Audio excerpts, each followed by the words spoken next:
The military commander of Hamas, Mohammed Deif, has said that this is the day of the greatest battle to end the last occupation on earth, as Hamas launched 5,000 rockets in southern and central Israel. Israel is at war with Hamas. Hundreds have been killed, thousands have been wounded, and many others have been taken into hostages. Hello and welcome to OTT India. This is Preeti Dalal, and let us try to understand what is happening in Israel and Gaza. But first, let us understand what is Hamas. Hamas, also known as the Islamic Resistance Movement, is a military organization which operates from Gaza and has been controlling Gaza since 2007. Hamas also has its presence in the West Bank. Dedicated to constitute Palestine as a nation state, Hamas has been named as the terrorist organization by Israel, United States, the European Union, Canada, Egypt, and Japan. On the other side, Hamas has the support of Iran and Syria. On October 7, Hamas launched 5,000 rockets in southern and central Israel, killing many. Militants from Gaza Strip also infiltrated into Israel and roamed on the cities of Israel. Israelis woke up to the sounds of sirens, bombs, and rockets. It was a day when Jews were to celebrate the festival of Simchat Torah. The commander of Hamas, Mohammed Deif, called the infiltration and firing of rockets as the greatest battle, a battle which will inevitably be fought on the blood of innocent.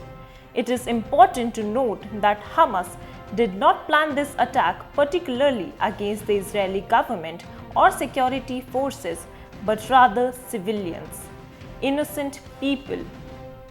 Videos of Hamas militants with arms rolling on the streets of Israel have surfaced online. Hamas called this planned attack as Operation Al-Aqsa Floods. Hamas was the one who said that 5,000 rockets were fired, while Israelis said that 2,500 rockets were fired.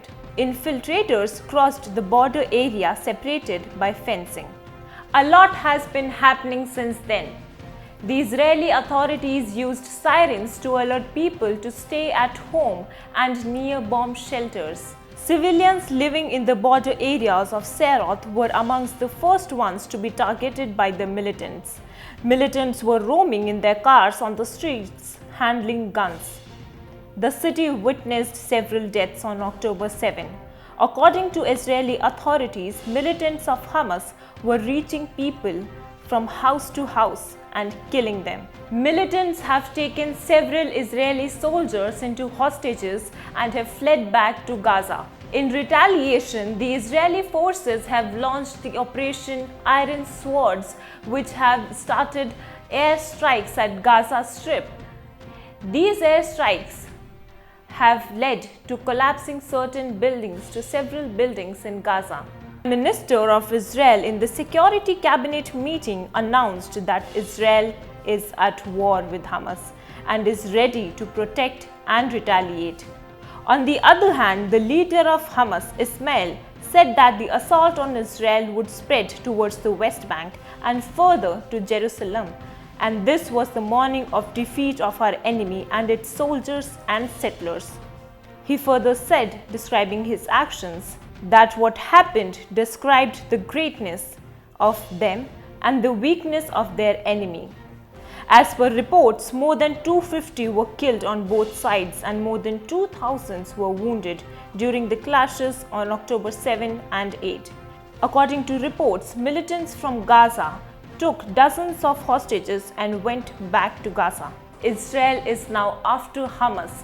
The country wants the governmental capabilities of Hamas to be destroyed. Now let us tell you what Hamas has to say on this attack. Abu Ubaidah, spokesperson of the Al-Qassam Brigades, the armed wing of Palestinian resistance group Hamas, said in a statement that Al-Aqsa flood operation is proceeding on the ground according to plan. He further said that the Palestinian resistance is holding Israel accountable for this aggression against the Holy Al-Aqsa Mosque and the Palestinian prisoners. This is a historic opportunity to bring the occupation to its knees. It is a difficult time for Israel and civilians on both the sides. India has taken a strong stance on the issue. India has expressed its solidarity with its long-term friend, Israel. Prime Minister Modi took to Twitter to say that he is deeply shocked by the news of terrorist attacks in Israel. Our thoughts and prayer are with the innocent victims and their families.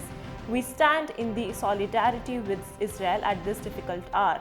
India was amongst the few countries that recognized Israel early on its formation. India recognized Israel on September 17, 1950.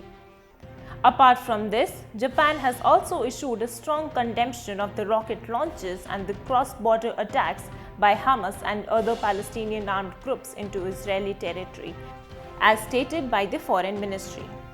The President of United States, Joe Biden, has also expressed his support for Israel. He said, When I spoke with Prime Minister Netanyahu this morning, I told him the United States stands with the people of Israel in the face of these terrorist assaults. Israel has the right to defend itself and its people, full stop. There's never justification for terrorist attacks.